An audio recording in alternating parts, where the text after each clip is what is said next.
Welcome to the Parenting with Grace and Grit podcast, where every week we discuss behavior and the top 3 strategies that we as behavior analysts suggest to work on it. Good morning. Good morning. Today, we're going to be continuing our summer series, and we're going to be talking about going to summer events in the community. Okay, this one might fill parents with dread, just thinking of bringing your child out to the hot summer activities. So we got our 3 strategies. The first one is the same as always. Set those clear expectations beforehand. Talk to your child about where you're going, what you're doing, what's expected of them, what awesome things they're going to get when you're there.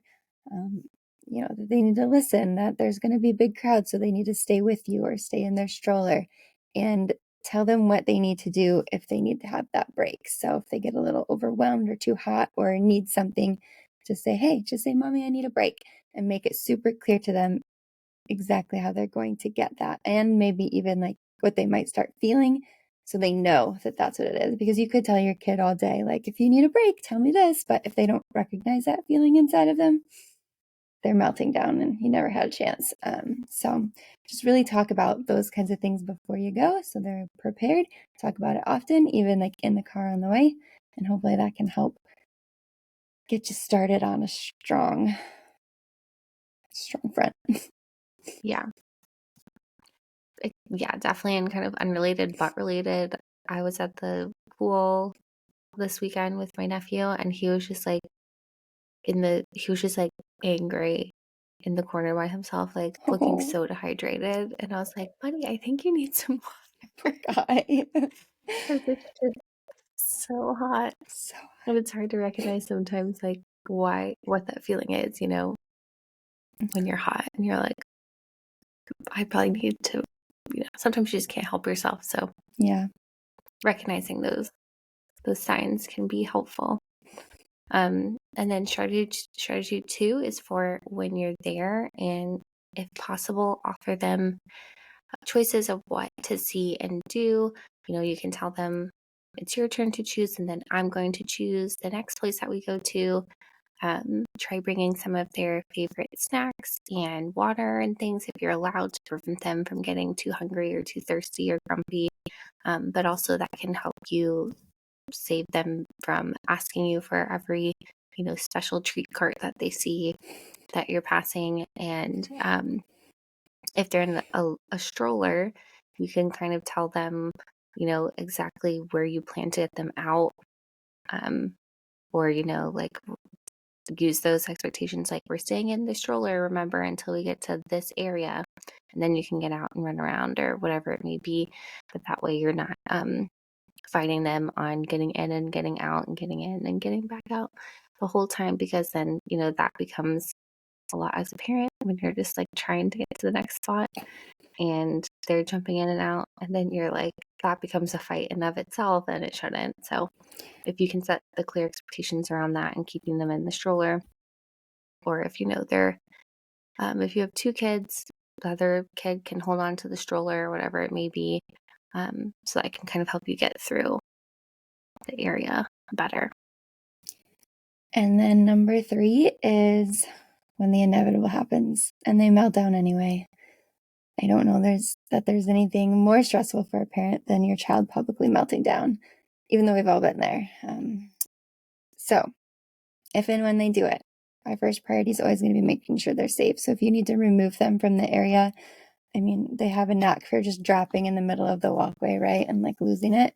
So if you're able to and you need to, just pick them up and move them to a less crowded area so that they can really calm down. I think it's probably really difficult for everybody to calm down if there's people staring at them.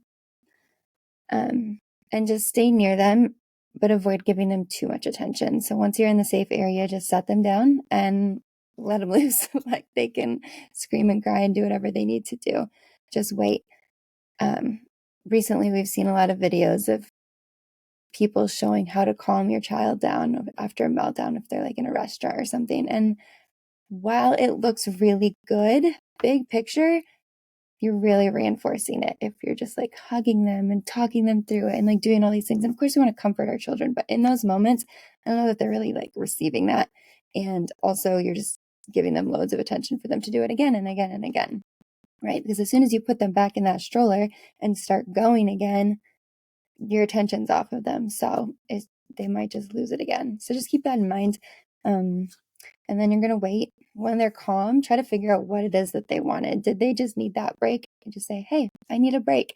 You're going to prompt them and tell them exactly what they need to do or say to get it if it's something they can have, and then give it to them, even though they just had their meltdown. If they wanted their fruit snacks, you say, oh, I want fruit snacks because we're using this opportunity to teach them what to do in these moments. Is really great practice.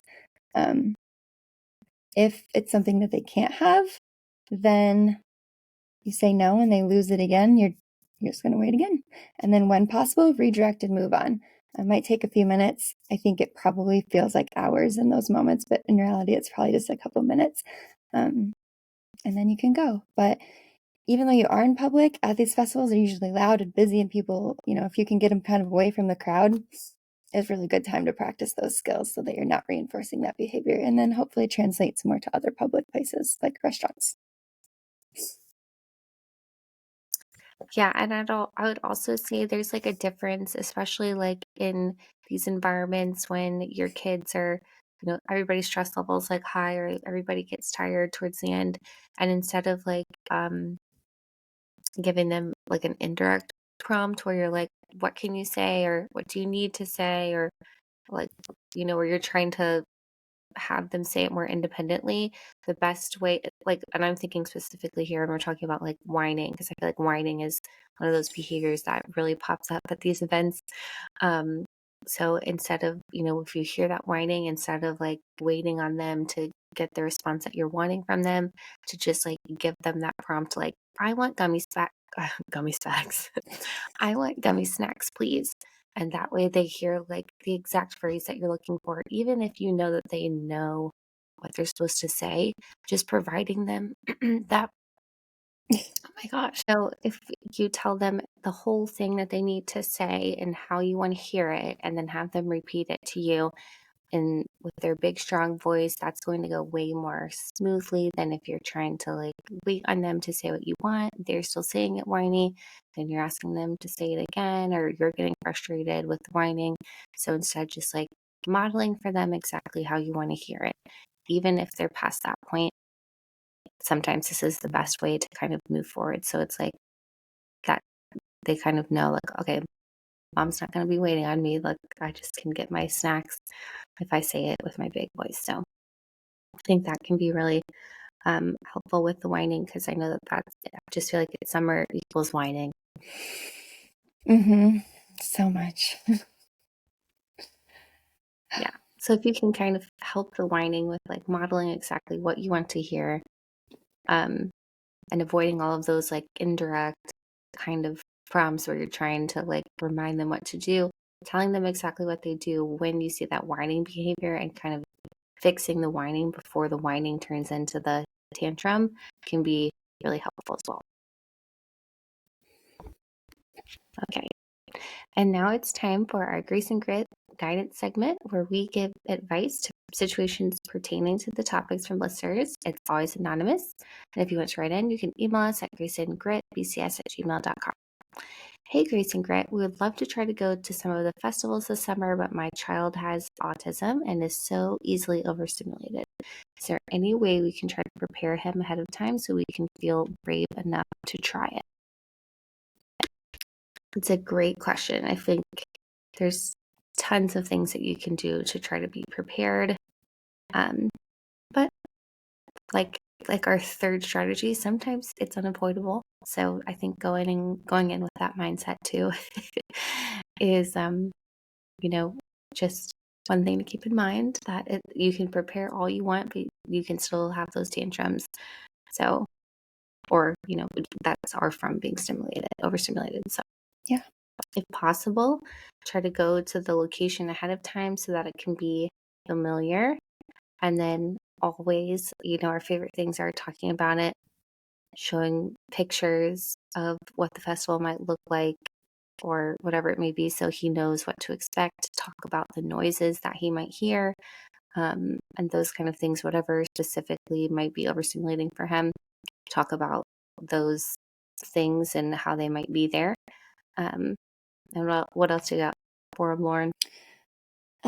If he is able to, tell him like what he needs to do if he needs a break. So maybe he can say, hey, I need a break, or maybe he's got his headphones or whatever it is, but he can just tell you, I need to go over here, and you guys can all go over there and just be calm.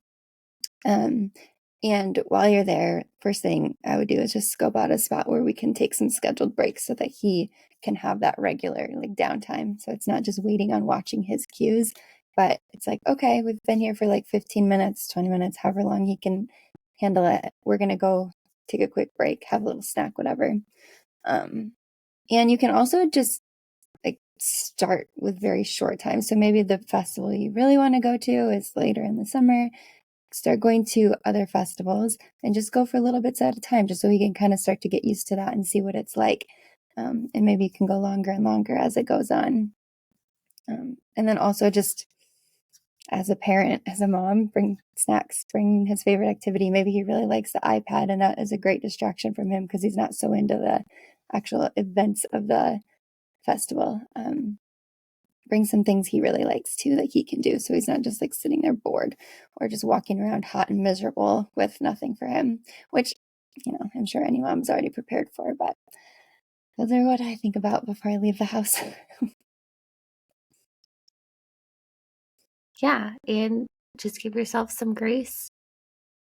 Give your kids some grace, and it's worth trying. And if it doesn't go perfectly, that doesn't mean that you shouldn't try it again. Yeah, doesn't mean anybody did anything wrong. It just, whatever. Kids are not robots. As much as we like to prepare them and do all the right things, they're gonna be kids and they're gonna do what they're gonna do. So you can always leave. If it's not fun, just go. Yeah. If you need help or have any additional questions, you can email us at graceandgretbcs@gmail.com. We also have tons of free resources and products on our website. Visit us at parentingwithgraceandgret.com.